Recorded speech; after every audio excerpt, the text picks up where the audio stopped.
This sourdough starter went from this to this in just a few days. Watch this video to see how I did it.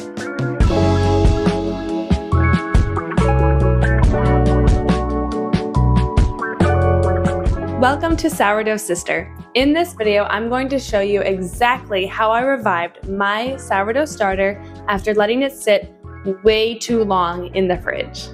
I know a lot of people get nervous when their starter looks neglected or starts acting weird, but I promise that most of the time, it's totally salvageable.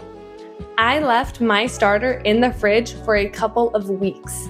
It had just a cloth over the top, not a sealed lid. When I finally remembered to check on it, the top layer had dried out completely. It formed a hard crust, which at first might make people think that it's completely ruined. But I've learned that a dried out top doesn't necessarily mean it's dead. It just means it needs some care and feeding. The first thing I did was carefully scrape off that dry, hardened layer. I didn't mix it in. I just threw it away.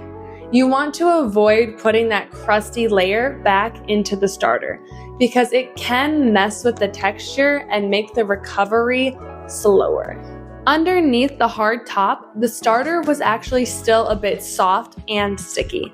It smelled sour, but not bad, kind of like vinegar or even yogurt, which is totally normal for a neglected starter. The key thing is that it didn't smell putrid or rotten, and there was no mold on the top of it. That's what you want to check for first. If your starter ever has fuzzy mold, pink or orange streaks, or a truly nasty smell, it's best to toss it out and just start over. But in my case, it just needed some help. I didn't bother transferring it to a clean jar. Honestly, I just left it in the same container because it really wasn't that dirty. I scooped out some of the old starter and discarded it into my discard jar. Then I added 100 grams of fresh flour and 100 grams of room temperature water right into that same container. The jar with my starter, not the discard.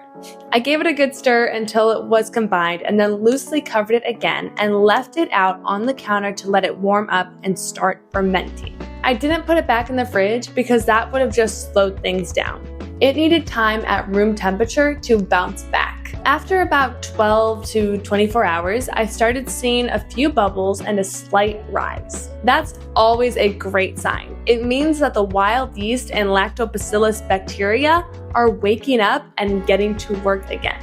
But if yours doesn't rise that quickly, don't stress, especially if it's been in the fridge for weeks. Sometimes it takes a couple rounds of feedings before things really take off. Just keep repeating the process. Discard most of the starter, feed it with equal weights of flour and water, and then just let it sit out on the counter. Sometimes you feed your starter and leave it out and then forget about it again.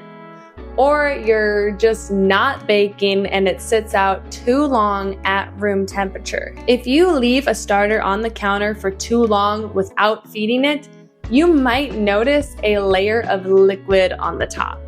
That is called hooch, and it is a sign that the starter is hungry. It might smell like alcohol or nail polish remover, not a pleasant smell, but also not dangerous. Just pour off the hooch if you want, or you can actually stir it back in. Discard most of the starter and give it another feed. It should perk right back up, but again, if you see any signs of mold or it smells really rotten or foul, don't risk it. It's not worth saving at that point. So over the course of a couple days, I just kept feeding mine like this: 100 grams of flour, 100 grams of water once a day. And before long, it was looking active again. It started to double in size, got bubbly, and had the nice, sweet, sour smell that it should have. That is when I knew it was ready to bake with again. At that point, you can either keep feeding it daily on the counter if you're baking regularly, or you can stick it back in the fridge for storage. And also a tip for next time, If you're going to store it in the fridge for more than a few days, it helps to cover it with a lid instead of a cloth. That will prevent the top from drying out like mine did. And you can also feed it with a little extra flour to help it stay stable longer while it's cold. So if you have forgotten about your starter, whether it's been in the fridge too long, dried out, or sat on the counter unfed, don't panic. Most of the time, all it needs is to be discarded, a fresh feeding, some warmth, and some patience. It is surprisingly resilient. You don't need a new jar or a complicated process. Just start feeding it again and give it a day or two so that it can come back to life. Sourdough starters can survive a lot, so do not give up hope.